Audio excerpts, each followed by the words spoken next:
Welcome, everybody, to the Wise Defender podcast. My name is Andrew Kohler. I'm your host. And if you're new to the podcast, basically what we do here is we nerd out about guns, training, and being a responsible firearm owner, all kinds of things that help equip you to be a wise defender. I am joined here by my friend. His name is also Andrew, which is confusing to me. Sometimes I don't know when I'm talking to him which person I'm addressing. So hopefully you guys don't get confused. The reason why Andrew's here today is because we go shooting together a lot. So no one knows my range bag quite like him. And today's topic is, what should you bring to the shooting range? So I think this is going to be a fun time. It's pretty good. You stoked? I'm excited. Awesome. Before we get into that, though, we do have a new segment. Excited about your guys' feedback if you dig these segments that we've been doing. This new one is called Gear Highlight. Probably can guess what it is. Basically, we just whip out a piece of gear that we're excited about. Something. It's not going to be a gun. That's a totally different segment. But just something that we've been digging, something that we're excited to share with you guys. So I'll go first.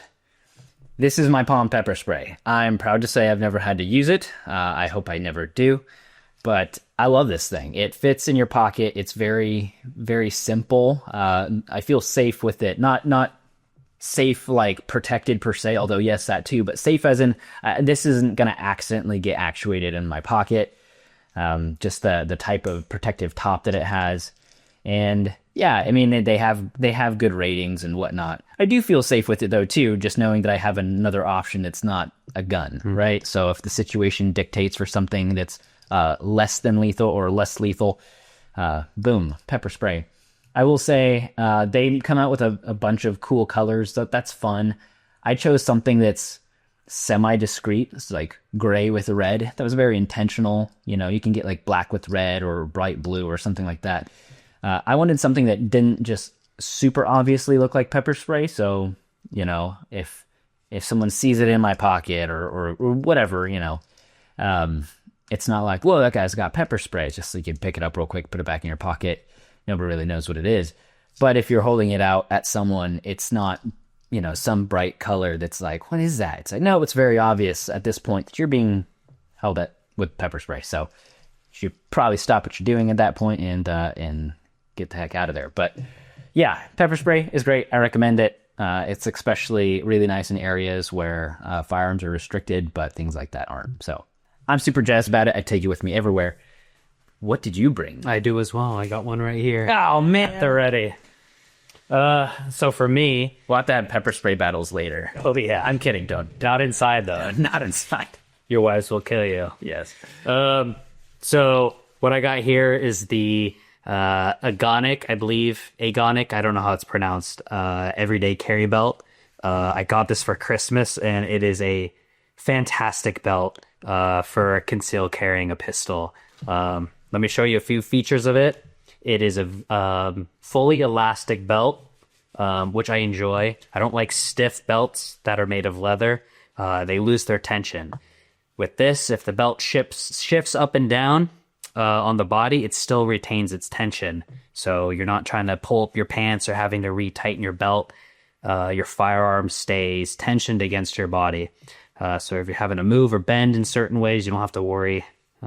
It's been fantastic. So I've been using it now for about 5-6 months, and I highly recommend. Another cool feature of this is there is this really stiff plastic band. I was going to ask about that. Yeah. So the point of this is to basically provide rigidity in the area where your firearm is being clipped onto. There's a tendency for the belt to often bend down like that or deform due to the weight of the firearm. But having this here prevents the firearm from moving up and down, and it keeps it nice and secure. So I love this thing, and it's easily adjustable. You can just basically hook this in and out of these different index loops, and yeah, it's fantastic. It's durable, and I love the features.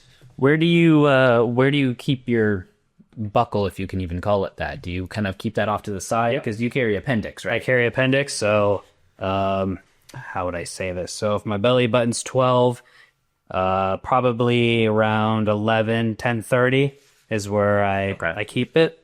Nice. And so kind of like that orientation. Sweet. Yeah. Okay. Well, there you go. Today, we are talking about, we're just going to jump straight into our main topic. We got a lot to cover, and I'm really excited for this because I think whether you are a new shooter or you've been doing this a while, I think there's something you can glean from this. So getting right into it, what kind of stuff should you bring to the range? Now, first off, I think it's very important what you bring depends on what you're trying to accomplish. Absolutely. So, if you're a new shooter and you're just really trying to gain familiarity with your handgun and practice the basics, the fundamentals, you really don't need to bring a lot. But even if you're more advanced and there's more advanced fundamentals that you want to exercise, you still don't need to bring a lot. You can actually get away with very, very few things that you take to the range and still get a lot out of it. I don't know. Would you agree with that? 100% agree. Yeah. So we have two lists here. We have a short list and then we have a longer list. The short list is kind of like, hey, you can survive on the range. You can make it a beneficial trip on the range with just these things. Get a very quality training experience. And then a longer list, which is like, hey, if we have a whole pickup truck, here's all the stuff that we'd love to take. But yeah, again, I can't stress it enough. Like, just go into it knowing, hey, here's what I want to get out of my training time on the range. Anything that you want to add before we jump in? No, I don't think there is as big of a barrier to training, regardless of skill, as we often think. I think time is often the most limiting thing, and time, but it doesn't necessarily need to be how much gear we have limiting our ability to get good quality practice. No, very true. Okay, here we go. Short list number 1: bring a gun. Shocker. Yeah, if you want to get better at shooting gun, you kind of need to have a gun to shoot. Yep. What's something else that's on the list? Something that the gun can shoot. Ammo. Okay, that makes sense. It's adding up. It's all coming together. A target is also good, something to shoot at. Now, this is where you take some creative liberty. Do I take paper? Do I take cardboard? Do I take steel? We'll talk a little bit more about that when we get to our longer list. But again, what are you trying to accomplish? Exactly. Right? Again, we'll get into it. I don't want to give away too much too soon, but yeah, taking a target. What else do you need? PPE, Ear Pro and Eye Pro, the bare essentials in order to stay protected. With firearms. Yeah, that's good. Even if you're shooting suppressed, I'd recommend having ear protection. It's up to you on whether or not you're going to use it when you're shooting suppressed, especially shooting subsonic, but definitely at least carry that with you, especially if you're going shooting with someone who's a new shooter for the first time. Give them the option of being more comfortable. Something to also consider is, are you shooting at an indoor range or are you shooting outdoors, right? Because if you're at an indoor range, there's a little more margin, right? They'll have targets if you forget something. You can rent Ear Pro from most places if you don't have it, unless it's like a membership place where, they don't always have that kind of stuff for you. But most public shooting ranges, whether it's indoor or outdoor, will have a lot of that kind of stuff. Sometimes you can even, they'll have ammo you can buy there if you didn't bring enough. But man, you can do a lot with just your gun, a single box of ammo, a single mag, one target, and then a way to hold your target. If it's an indoor range or, even a public range, they'll have something to hold your target with usually. But then, your hearing protection. If you just have those few things, you'd be surprised the type of fundamentals you can train, both in accuracy, both in recoil management, sight presentation. So, yeah. Any other thoughts before we move to our longer list? Nothing's coming to mind. No, I think that nails the basics. Okay. Cool. So I'm super curious as we talk about the wide breadth of things that we could potentially bring. I like to think of myself as a minimalist. And would you agree that when we go out to the range, do I like bring the appropriate amount of stuff, or like, There's you've progressed in moving towards the title of minimalist, but it used to be the whole armory. Now it's about half to a quarter. No, I tease. No, I think over time we started to realize we spend most of our time with the rifle and pistol. Bringing the AK is awesome. Yeah. Or the I can't remember. It's lost on me, but so many great guns. But the Tavor. yeah, the Tavor. But Like we'd bring it and it would just never come out of a case. but to give you the benefit of the doubt, you bring most of the targets, the stands, and the equipment that supports our training. So I could see how it'd be easy to just be like, okay, well, we would probably use this, we'd probably use that. So we're never lacking.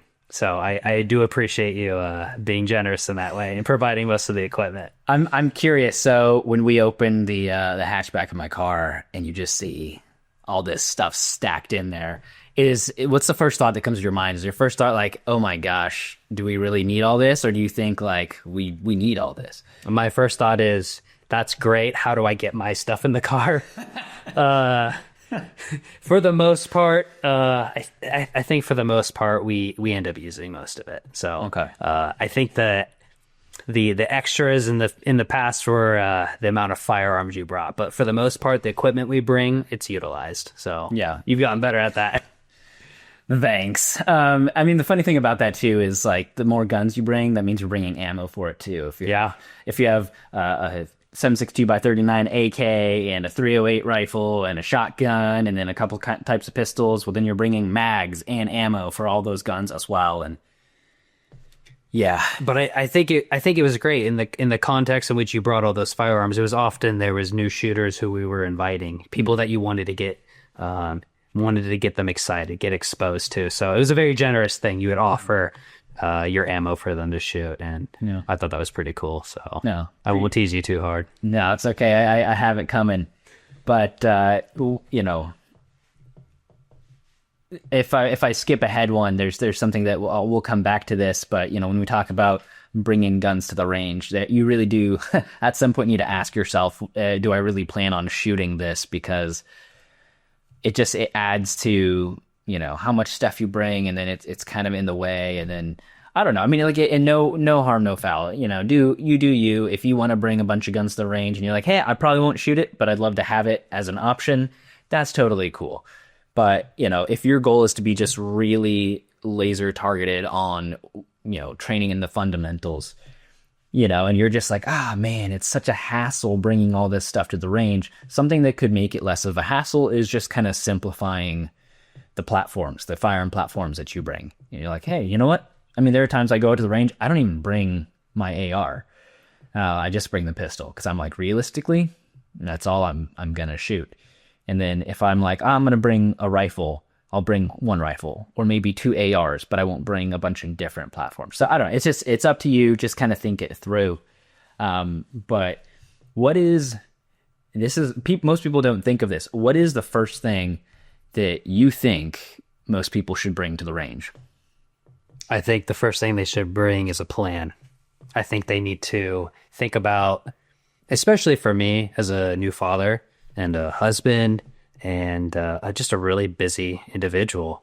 I don't have a lot of time, as we laughed about, and it's all great and fun to plink every once in a while. But for me, I really want to make sure that I know what I'm doing. I don't want to waste time when we get there and we're like, all right, we got everything set up. What are we going to do now? It eats into that valuable time. And being intentional often will create results that otherwise not being intentional wouldn't create, if that makes sense. Yeah, no, totally. I mean, I even find myself, if I show up to the range without a plan, even if I'm like, I'll think of, I know drills, I'll think of something. And then I end up going through half my ammo doing just the same drill over and over again, which is not a problem per se, if that's what you want to do. If you're like, man, my goal for today, cut down my holster draw time, just really get reps in. Even though, I'll be honest, you do a lot of that with dry fire. But like, let's say maybe it's recoil management. You know, I want to do doubles, I want to do bill drills. That's what I want to work on. If that's your plan, then that's great. But if you just show up and just say, like, I'm going to just start doing a drill, it just becomes so unstructured. And then you kind of leave being like, I wish I had practiced this. I really need to practice that. And then if your time is limited and you're like, I can't make it back out to the range for another couple months, then you kind of missed your opportunity to get in a lot of that live fire practice on specific things. Well said. But yeah, I think we can even think we have a plan and it can be kind of nebulous and esoteric. We're like, I want to practice my draws, but you're not really thinking about, okay, well, how much, I have limited ammo, I have limited time. How much ammo and time do I want to spend on, practicing this drill or that drill? So it's just like, you got to meter it out, and you don't absolutely have to, but to get the results, being intentional is important. Yeah. It's one more thing to manage, but you can make a spreadsheet. Sounds pretty nerdy, but you can make a spreadsheet with specific drills, and then it's a way to be organized and have a piece of paper keeping you accountable for, here's what I want to do today. We've made our own custom templates for these things. And then you can include columns like, here's my cold start time. Here's my average time when I'm warmed up. Here's my best time. And then track that over several range trips. And then, at the end of the year, you can look at this and you'll see like, hey, have I been improving, and to what degree? And that even informs how you train and even what kind of firearms instructing you go and look for based off of what kind of performance. I mean, maybe at some point you look at that and you're like, I think I've plateaued. That's a really good sign that it's time to go find a firearms instructor or get an outside opinion. But yeah, we can kind of move on from this. I think this does deserve, some focus because, pun intended, us spending time talking about this item to bring, because it's, I would say, the most overlooked item. We're going to talk about other things here that you're like, oh yeah, that makes sense, or oh, I should have thought of that. Most people don't even think about making a range plan, and I don't mean to come off harsh or anything. It shows in their skill over a period of time where there's just really slow development of skills. It's like, it just becomes more obvious, like, you go shooting, but there's just not as much intentionality behind it. And again, like, if you're like, hey man, dude, I love shooting my 22s and I like making those little steel targets spin, like, that's great. Like, have fun, have a good time. Guns should be used recreationally as well. I think that's super cool. I'm not saying you need to have a detailed plan for how you're going to, shoot skeet out of the air.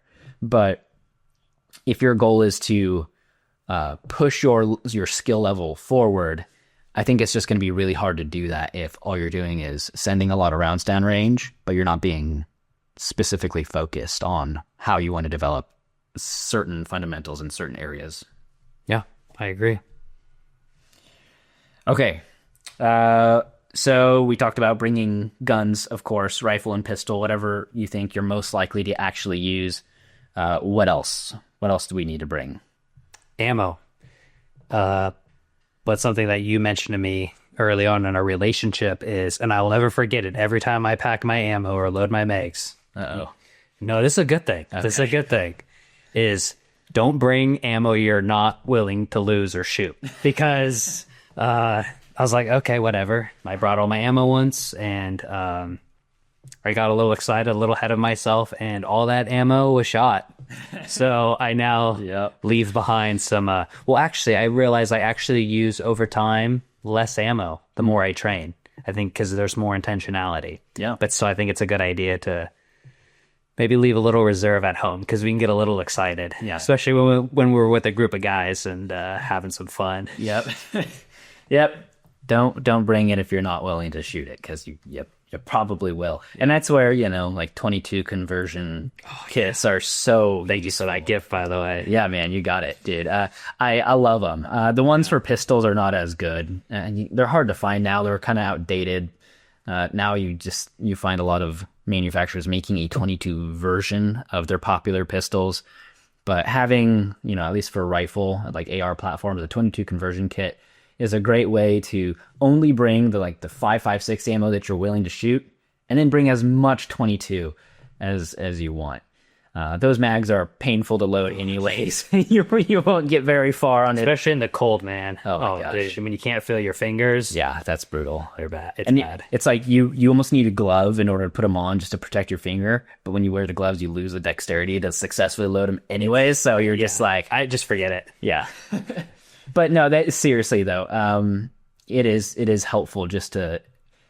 I mean, I've done that before too, where even if I'm doing something where I'm going out and hiking and I bring a few small targets and I set them up on I go out into remote places where I'm not going to run into other people, but, then I shoot them as I go, just to, I don't know, LARP stuff. It's fun. But even then, I'm always like, okay, save a mag for the trip back, because I hike in areas where there's, critters. And sometimes I get a little carried away and I'm like, well, hopefully I only need half a mag for whatever is out here.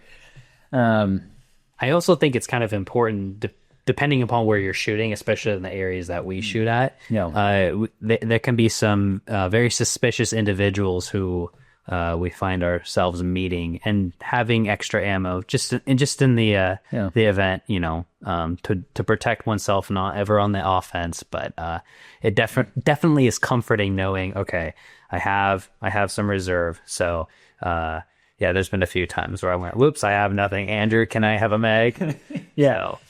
And on that comment, like, it makes it sound like we shoot in some sketchy places. It's not true. We don't. Maybe we do. I don't know. I don't think it's too sketchy, but it's remote enough where if people with bad intentions want to do something, it's far enough away from the eye of other people. Yeah. And quick response from first responders, where it's just like, And we've without getting into the details about it, we've been on the range and people show up and their behavior has just been very sus. And we're just like, we're both uncomfortable here. And that's happened multiple times where, I don't know, you just like, some of the warning bells start going off. So it's just, it's good to at least know where your carry ammo is, if you're going to take your carry ammo out of your gun and then stow that somewhere. You don't want to get that mixed up with your other mags, but at the same time, have it reasonably accessible.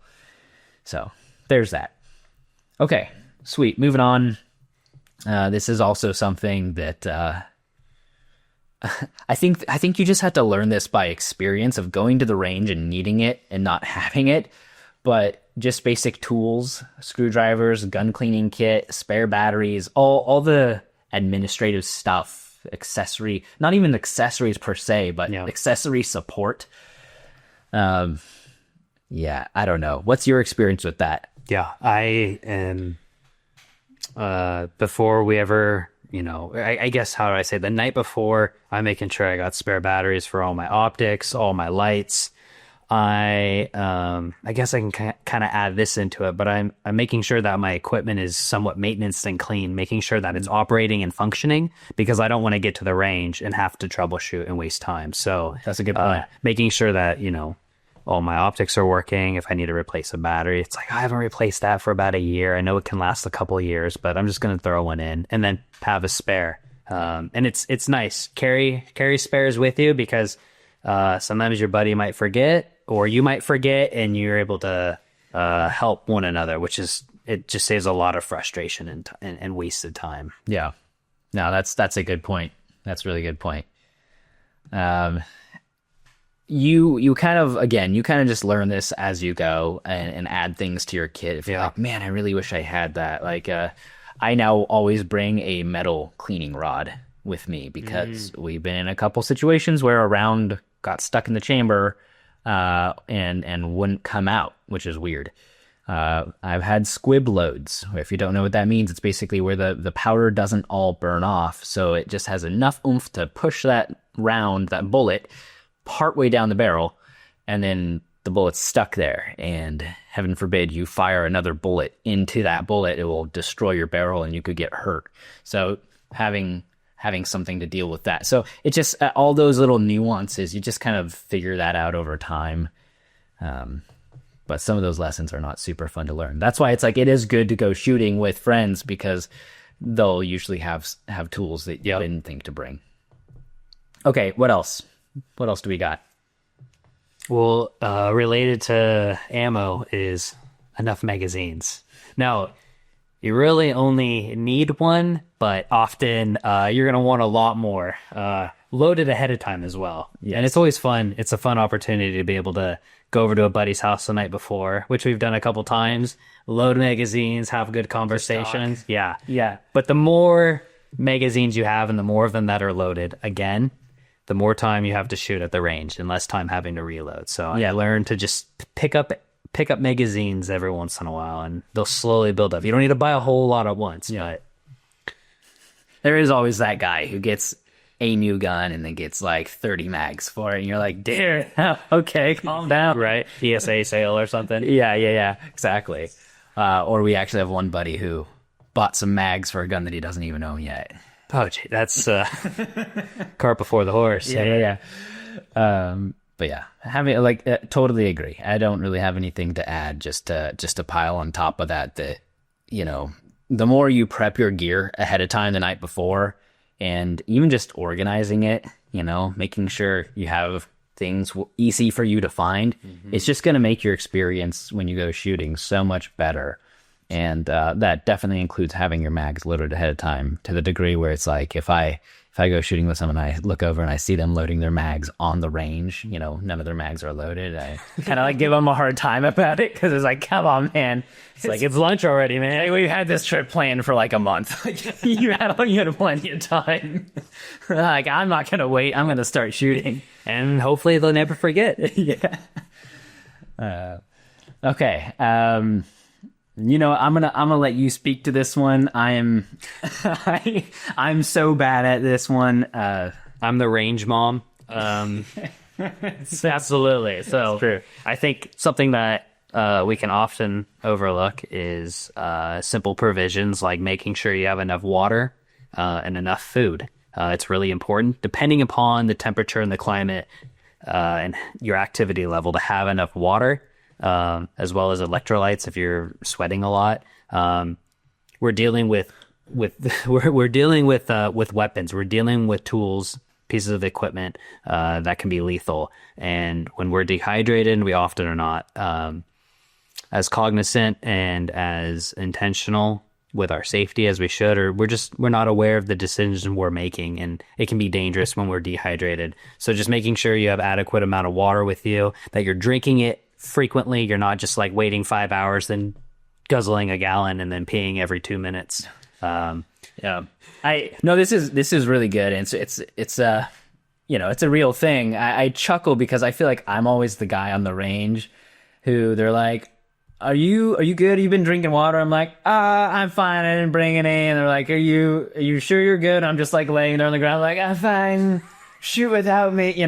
Not really, but I'm like, I don't usually prepare enough with that. I'm always mooching off of someone else's snacks and water. I'm getting better. He's I'm growing as a growing that. human. And it's at first you're just like, oh yeah, that would make sense to do that. That's what us humans do, right? Yeah. And water, electrolytes, and then just having some quick snacks like protein bars or jerky. You don't necessarily need to have a whole meal, but something to give you some carbohydrates and protein, quick energy that's easily digestible, and you don't have to waste time. Yeah, and again, it think through what you want to accomplish, because if your goal is to go to your local indoor shooting range for 45 minutes, you don't need to bring a cooler full of snacks Right. and Gatorade. But if you're like us, the type of shooting that we like to do is often pretty dynamic. So we would get kicked out of very quickly any local indoor range if we did the stuff that we want to be practicing. So we like to go out to a gravel pit or somewhere out into the woods. We find a safe area with a good backstop and that's just nice and accessible. But at that point, you're like, okay, we're bringing a bunch of stuff to set up, and we're gonna be out here all day. You gotta prepare for that. And it's one thing if you're just standing there shooting, like it really sneaks up on you, and you're like, man, my head hurts. I'm kind of dizzy. You tend to be a little bit more intentional, at least I hope, if you're You know, if you're doing a little bit more like kind of like what we did pretty recently in Central Oregon, where you set up targets over a variety of distances and you're like hiking for miles and engaging targets as you come upon them, and you're really testing tactical equipment and all that stuff. I think it's a little more front of mind to be like, oh, I need to really hydrate.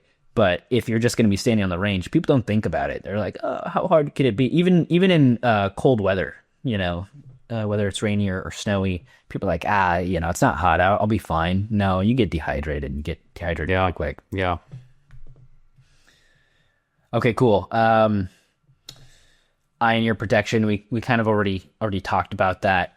I like to bring spares just because, you know, if I'm going shooting with other people, it's so easy to sometimes forget something like that. And I'll even bring the in-ear protection as well, just little foam buds, because they take up no room. It's a good idea. I'm kind of weird. Like I stash them like a squirrel.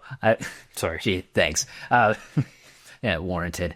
I know, like I stash them everywhere. I have them in my glove box. I put them in my suitcase. Yeah, dude, I do see them everywhere. Yeah, I do. Your car, yeah, my range. your range bags, just constant. Yeah, yeah. Because I'm like, I never want to be caught lacking, and to this day, I think I've only had to break into them and use them once. But there have been times I've been shooting with someone. They're like, I didn't bring ear pro. I'm like, I got you.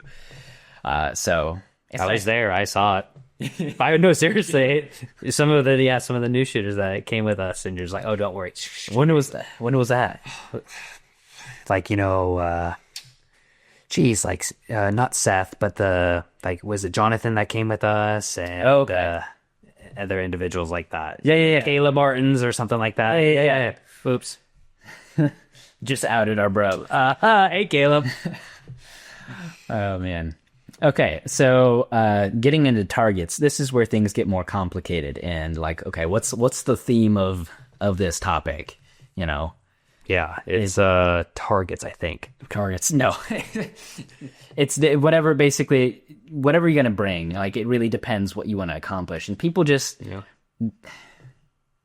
Okay. I'm gonna rag on my former self for a moment. I used to bring all kinds of different targets. I'd bring like, one of those self-healing rolling targets on the ground, and maybe something that can like swing, and then, you know, a few pieces of steel and some paper, and then, you know, like I literally have a collection still in my garage of things. I'm like, that would make a nice target, and it's all in a box. I'm finally ready to just throw that in the trash. We never shot any of it. No, it's been this time we're doing it. I know, bro. This is 7 times in a row. No, it's true. It's true though, and I literally walked through Home Depot being like, oh, that would make a great target. $1 for tiles, sweet, or you know, just all the, you know, random stuff. Dollar Tree. Oh man, Dollar Tree is my weakness. My wife is like, why are you looking? Never mind. He thinks I would make a great target. Why am I even asking? She knows, man. But when you get more intentional and you're like, okay, I know I want to practice recoil management. I'm going to do doubles drills. Cardboard's best for that. Oh, yeah, baby. I want to do target transition drills. Cardboard's great for that. Steel's okay. So maybe I'll bring some steel, get pretty instant feedback. But you kind of just start thinking through, here are the skills I want to develop. That really informs what kind of targets you're going to bring. Bullseye shooting, you know, or doing group shooting. I prefer bullseye targets, you know. It's just, they're nice, they're simple. You know, the markings they have make it easy to determine group sizes. But even that, you don't need that. Like, I've literally gone up to a cardboard silhouette and just drawn a dot on it with a Sharpie and be like, boom, there's my bullseye. So you can go as simple as you want to with targets. What's our common setup with targets? How do we normally do things? So the most frequent thing that we do is we have those metal H stands, essentially these bases that are H-shaped, basically welded together, an angle, small angle, and then it has 2 receivers to receive 2x1 wood posts. And then we essentially just get cardboard silhouettes and then some clamps from like Harbor Freight or Home Depot and just clamp them on there. We have a lot of H stands. And then we also have some, what are they? Basically some welded aluminum tubing that simulates kind of the joints of an H stand, and we put 2x1s for the cross piece and the legs, and that also will receive some vertical wooden posts, and then we'll just clamp some cardboard. You got one back there. So we use a lot of that, and then we have like 3 or 4 steel plates that we'll set up kind of further back. Yeah, nothing crazy, and at varying distances too. But yeah, people who go shooting with us for the first time will look at all the targets that we bring and be like, oh my gosh, like what are we? Why? And it's like because we can, and just it's also like, okay, wait, you'll see, and then we set up a bunch of targets, and then we set up the cones, and they're like, wow, the targets scattered around. Aren't we gonna like line them up? And it's like, you'll see, and then beep, and it's don't, run, don't, run, don't, reload, run. It's like, oh, that's why. Okay, so you're practicing moving, shooting, target transition, rapid follow-up shots, rapid site acquisition, like all this stuff that you're just combining all these fundamentals into a single drill. Or, we'll even set up the targets in specific ways where it's like boom, boom, boom, boom. So you have to shoot this way, shoot that way, and you're like constantly having to turn your body. All of this stuff helps practice muzzle awareness as well. But having a lot of targets allows you to do a lot more. So, like, we're not contradicting what we said in the beginning. Mm-hmm. If you want to do target transitions, you can do that with a single silhouette and just do like a Mozambique drill. So like chest, head, or even do like small dots on the target and be like, boom, boom, boom, boom. And you're shooting a little bit slower, but you're kind of combining like precise shooting with rapid transition. So you're like, okay, shoot precisely, move quickly, shoot precisely, move quickly. So the point is, you can do a lot with a little, but having enough targets in enough space, you have to have the right space to do this, or the right range. But having the room to like run around, move, and engage multiple targets, it's just a lot of fun. Yeah. And you accumulate these pieces of equipment over time. It's not like you bought it all at once. So it's like, unless you're our buddy Chad. Unless you're our buddy Chad. Yeah, Chad is he's got wealthy taste, that's for sure. But he is fun to go shooting with. He is fun. He's been an absolute blast. He's been a buddy of ours who's just like, dude, I want to do what you guys do. I want to train like you guys train. And we're like, yes. So he gets the stuff. I mean, and to some degree, it's like, dude, it's abnormal. Normal people buy things like piece by piece over time. But if you know what you need, like, yeah, get what you need. Yeah, exactly. One other thing I will say that's helpful if you are shooting a lot of cardboard, man, if you dig like going around and meticulously like in Sharpie circling your previous shots, I don't want to take that away from you. If that's how you unwind and relax. Oh, that's why they do it. God bless you. Sorry. No, I don't think so. Oh, I was like, so they know where they shot before? Anyhow. Yeah. I must have been, I got the privilege of being I mean, that's the, I don't know. The tape gun, that's what it's called. Yeah. The patch system we have at home is just to like, put like a Sharpie mark over your last hole so that when you shoot again, you're like, oh, that round that doesn't have a Sharpie mark, that's the one I just shot. But man, if you get one of those tape guns and just, man, that thing is so nice. Go in with a buddy on that. It's a little spendy, but the amount of time you save at the range is so worth it. You're like, yeah, how much is my time worth? And there's also those A-Zone stickers that you brought when we were last out, and I was like, oh my gosh, that's clever. It's just like if there's a whole bunch in there, instead of taping it up, you've grouped really small and you've ripped the cardboard open, the tape gun's not going to cover that. So you just slap on these A-Zone side stickers, and it's like you got a fresh canvas, and it's just like, dude. Yeah, those are slick. So there's solutions. You can also use painter's tape or all kinds of stuff, but like I priced it out, and if a silhouette like that is roughly $2 per silhouette, and I also kind of priced it against steel and spray paint, but all in all, with it, if you're shooting on cardboard, the difference between just swapping out an entire silhouette versus the cost of the tape gun and the rolls of tape, and then over time, like in a year, it balances out, and it's like it's the same kind of cost, $2 each time versus just couple cents, and then the cost is like whatever, 60-70 bucks for the tape gun. And it saves space having the tape gun and having those stickers instead of having to bring a whole bunch extra, because you're like, okay, I'm going to switch this out every 10 minutes, and you're just like, or I just throw a sticker on there. Yeah, and if it's the same cost, it's lighter, and it's I think it'd be probably equal, or probably a little slower, but yeah, I didn't know you did that math. Yeah, I know, I have my nerdiness here. I like it. I'm an engineer, so I love it when calculations are done. Sweet. One thing that I totally didn't even think to mention. So we're in the Pacific Northwest, and it rains. Whatever target systems you're going to be using, just make sure that they're rain compatible. Target silhouettes will do okay for a while. You can still shoot on them, but if your drill if you're going to do like Mozambiques, do that right away, because the head on the target just starts. They melt. They melt in the rain. Steel is fine. Steel doesn't care about the rain.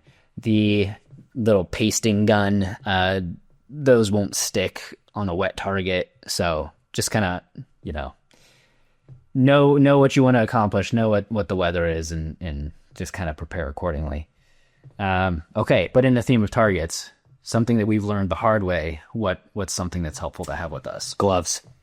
Having gloves. I think that should be kind of in the PPE section, but yeah, having gloves. For the first few trips I went out and was carrying the steel, I was like, oh, there's got to be a better way. And I'm seeing him with gloves, and it took me 3-4 times to learn, but once I got gloves, I was like, I'm not going back. Yeah, it's just, you don't want to go out there and catch a burr in your hand, or slice your hand open, or because you didn't have gloves. Yeah, or rocks in your hands when you're getting down prone, or brush, or stabilizing your rifle against a tree, and something stabs into you. It's just not fun. Gloves are a nice piece of equipment to have. Yeah. And depending, if you're going to be doing a lot of running around, we have some of our H stands that are shot up, and it's not like, because you're really that bad and you shoot that low. It's like, no, dude, like if this target is, 50 yards behind this target, and you come at this angle where it goes through the A zone, good hit on the target that's close to you, then goes downrange right into the stand of the other one. Those deform and kind of get sharp edges and burrs and stuff too. And then, guaranteed, every time we go shooting with a group of guys that maybe don't go frequently with us, and they want to help like take the wooden uprights and put them in things, I'm like, hey, you should wear some gloves. And they'll like, I'm a man, and they'll just do it, and then the rest of the day they're complaining about their splinter. They're like, yeah, I really should have taken those spare gloves that you brought specifically for the noobs who are setting up the targets. And we poke fun, in jest, we're just joking around, but it's happened to both of us. Yeah, it's happened to us all. Even today, I'm just like, sometimes I'm just lazy. I know, like, I don't want to put the gloves on. And then you're like, I should have known better. Okay, this is one that, this is not just something you bring. There's more nuance to it than that, but that's medical. Yeah. And this is an area specifically where it's like, I need to step up my game, because it's one thing to have medical. It's another thing to know actually how to use it. Right. You've been very gracious over the years to like gift me certain medical things to help me try to build my kit. I build his IFAC one birthday at a time. Yeah, pretty much. Or Christmas. Yeah. So I'm like, okay, yeah, thanks. I need this. But yeah, take medical seriously. And, it's not just a Band-Aid and Neosporin kind of stuff, but hopefully nothing bad is going to happen.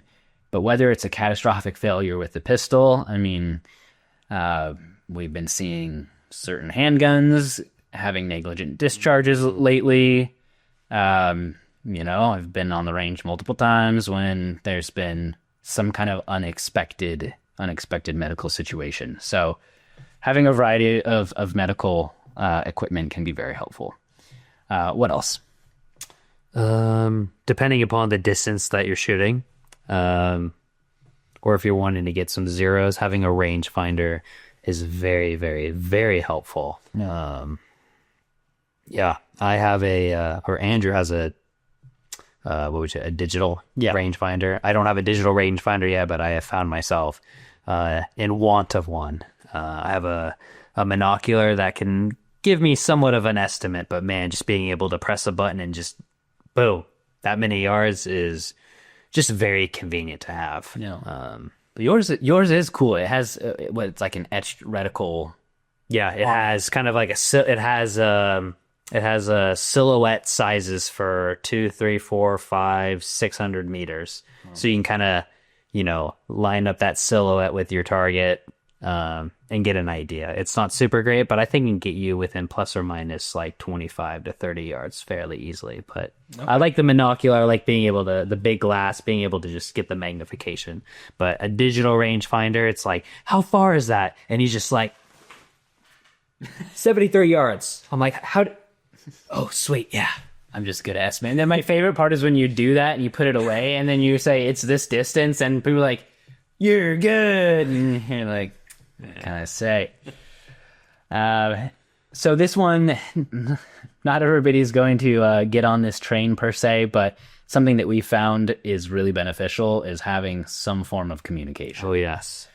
Even if it's just like, move the target a little bit to the left. I mean, if someone's downrange, it's just hard to hear you yell. And so having some kind of comms, it can be very helpful. Now, when you're doing more dynamic stuff, team stuff, where like, hey, we want to practice buddy drills where, we're going to do a specific maneuver where we want to be in communication with each other as far as like, hey, I'm set, or, moving up, yada, yada, LARPing stuff, let's be honest. Comms become extremely valuable for that.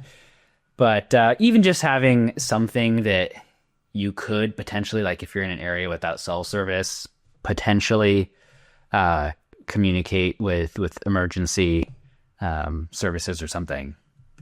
I don't know. I'm curious your thought. You know more about comms. Yeah, absolutely. It's been a side project of mine to learn comms, and I think there's a lot of uses for it. Even if you're, like you said, even if you're not doing team drills and you're just needing to communicate with a buddy who's downrange, just saying, "Hey, can you pick up that target?" It's great to have, and you don't need anything super expensive. I'd recommend the Baofeng UV5R.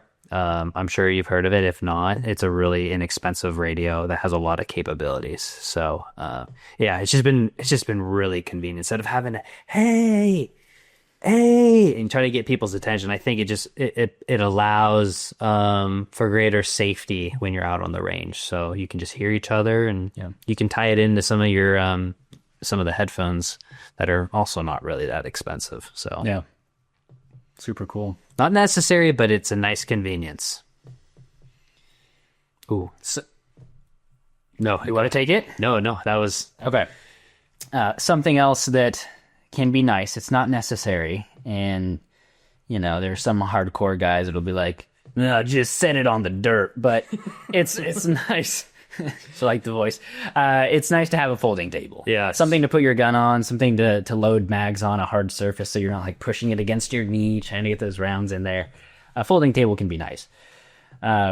Even if you're like, I don't think I need one, I've even used them as barricades to shoot off of. You just extend the legs and you flip it on its side, or you flip it tall ways up, and, there's a variety of uses for tables. If we do take a folding table... we do find that they very quickly become just covered in all kinds of stuff. I think everybody we've gone shooting with has flat surface syndrome. So it's just like, yeah. Even if the day starts organized, you're like, okay, my mags are here. These are my loaded mags. Here's the room I put my empties. My here, this here. And then by the end of the day, just like, where's my battery? And just like, yeah, is this your mag or mine? And stuff's falling off. It's like, just pushing the other person stuff off real lucky. So maybe bring two if you can. Bring two. That's another thing is first come, first serve, man. So if you get to the table first, then it doesn't matter that there's a nice little line in the middle of that folding table. You get to choose. Yo. So folding table's good. You can also put more sensitive equipment underneath the table if it starts to rain, which is another thing. It's not really on our list. We'll call it a bonus item, though. A canopy. Yes, I was just gonna say the canopy. Yeah, we've had some interesting experiences with. What was our talking about our last? Oh yeah, the last. Oh, I think it was like beginning first couple weeks of January. Yeah, and man, it was rainy, it was cold, it was windy, and the frame of that canopy was just like, it was just buckling. The joints were just blowing out to the side, and the wind just wanted to take that off into the sky. So I was taking some paracord and I was just lashing it down, and man, yeah. So a canopy is helpful, but also consider like a way to anchor that system, because up there it's just hard ground. Yeah, like there's dirt, but then there's rock every inch. Yeah, it's just like finding a way to lash that down was difficult. But yeah, if it's not windy, canopies are great, especially if there's a little bit of mist. You just set underneath there, it protects your equipment. Yeah, and they're not too expensive, but they can take up some space. Yeah, I mean they're also nice too for warm weather. Just having some Sun shade protection, yeah, shade to be under too. So they can be pretty versatile. Those things can suck to set up by yourself. I don't know how you get. I've done it a couple times, but it was not an enjoyable experience. So I don't know. Just consider that if you're gonna throw it in your vehicle. They take up some room too. Okay. No. This is exciting. You can start. All right. Jump in whenever you want. So, real talk. We all love. Okay, maybe you don't. I feel like the right people who hear this are gonna be like, yeah, dude. There are some of us who really enjoy the idea of just being covered head to toe in molly webbing. I hear you. I get it. Take your kit to the range. Please do. Often what happens, there's two sides. There's two sides that we like, if you think of it as the bowling alley of the shooting range, there's a gutter on each side. One gutter is the person who buys a bunch of tactical equipment and kit and never wears it, never uses it, never practices with it. And I'm gonna let you in on a little tip. Shooting with your gear on is a different experience than shooting without it. It just is. Your body's more restricted. You got more, you got so much stuff going on. Like your reloads, you're like, wait, where's that pouch again? And you gotta practice with it, especially for rifle, depending on the type of, if you're shooting with a plate carrier, the straps can be a little bit thicker, and you maybe used to put the stock of your rifle right here, kind of just inside of your shoulder, but now that's covered by a strap and you're forced to put your rifle out here. Can you still get the same performance? Oh, if you don't shoot that way, you don't know. Even just recognizing you can even pin the rifle to the strap of your vest, and just understanding some of those nuances can be very, very important. 100%. You have to field test that stuff. You just don't think of all the different ways that it restricts you in your movement and your ability to shoot your firearm until you're out there. I got kitted up when we were last out, and I'm like, if I go prone right now, I'm going to break either my ribs or my rangefinder. And I'm like, I need to put this somewhere else. So yeah, it's incredibly restrictive, and it provides benefits by having gear on you and accessible, but, it's great to take it out there and to train with it, but it's not necessary to take it. It's not necessary to have kit, and it's not necessary to take it every single time or wear the full kit and caboodle every single time. Yeah, it's just a different scenario. It requires different biomechanics, different compromises, different. Yeah. And that's important, because it's like the one gutter that people tend to fall in is having it and never using it, and then the other side is taking it and using it too much. Because, again, know what you want to accomplish. And if you're law enforcement, or you're like, I want to join the military, and or whatever your situation is, and you're like, I have a practical reason to build a lot of familiarity with this kit, then that's fine, go for it. But if we're being honest, the vast majority of armed citizens are more likely to encounter a self-defense situation at a grocery store or their church or on the street that they'll have to deal with a handgun, a concealed pistol. versus, you know, kitting up. Even home defense, like really you hear a bump in the night and you're going to put on the vest, put on the battle belt, helmet, nods, let's go, you know, pull out your app that cuts all the, you know, the breaker. And it's like, you know, I kind of joke. Like, I mean, sure, yes, you can have kit by your bed. It doesn't take long to just throw on a plate carrier. But it's just understanding what is the likeliness that you're going to use that versus something else. So if you're like, it's only probably a 20% chance that I'll ever have to use my kit. Okay, great. Then 20% of your annual range time, roughly. Again, you don't have to get, you know, too specific about it, but just kind of thinking about it that way is like, okay, that's the percentage that I should be training in this equipment in. If I never do it, then I'm not going to be prepared at all. But if I always do it, then I'm depriving myself of training in the capacity that I'm most likely to need those skills. Proportionality. The amount of time of training should be proportionate to the probability of that type of event happening. So Yes. the probability of you needing a full kit is very, very little. I mean, even needing to pull your concealed carry pistol, but I think they're orders of magnitude difference. Yeah. Yeah. Several orders of magnitude. So spend your time intentionally. Yeah. Well put. Okay. This is another one that I kind of tend to, I don't know. Again, I've been getting better, but it's in where we live, it's a lot easier to kind of just assume bad weather versus, you know, other parts of the country. Maybe the weather is more predictable, but having apparel that is, you know, breathable, and, you know, if you're in hot weather or something that's gonna, you know, insulate you. Because like I've gone shooting with guys in cold weather, and we weren't even expecting it to be that cold. I mean, I brought some spare clothes, just, you know, like a extra jacket and gloves and stuff just in case.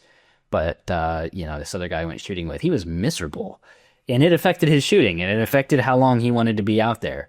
But, you know, considering your apparel, bringing things that are going to be truly useful for you, and things that allow you to adapt to the weather, that's going to be important. Yeah, 100% agree. Anything to add to that? No, I just think, you know, it doesn't take a lot of energy and effort to look at the weather app and just get an idea.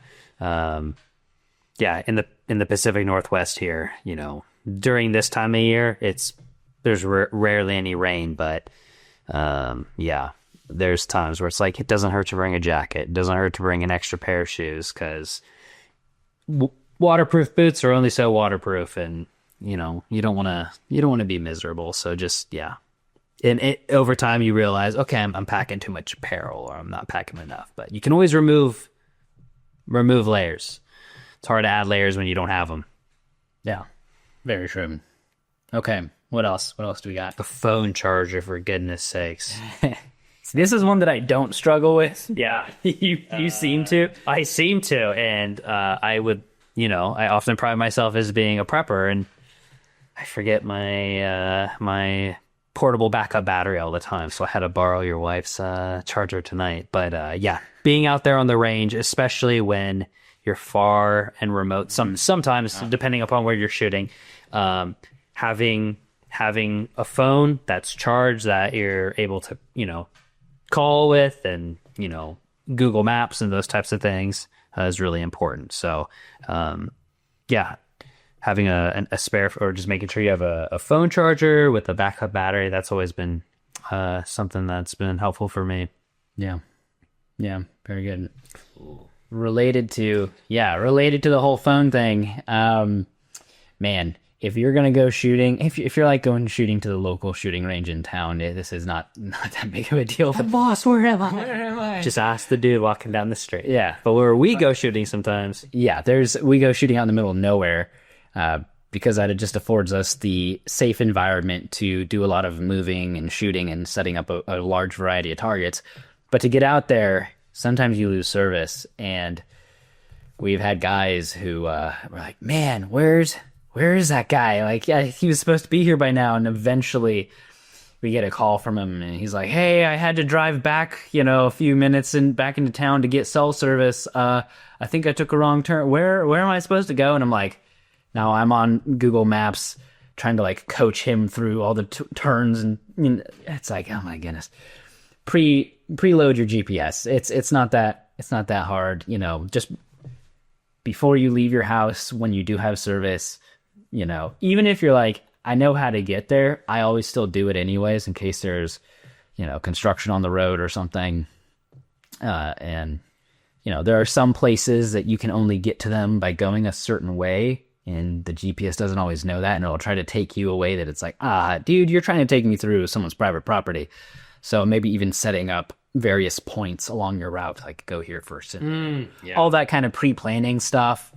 Man, nothing sours the beginning of a range trip other than like being late or like getting lost and getting there like far behind everybody else that's there and already set up, and you're just like, I wanted to be here, I wanted to be shooting, everybody's waiting on me, or they're not waiting on me and I'm missing out, and you just like, it just kind of sours the experience. So prepare yourself.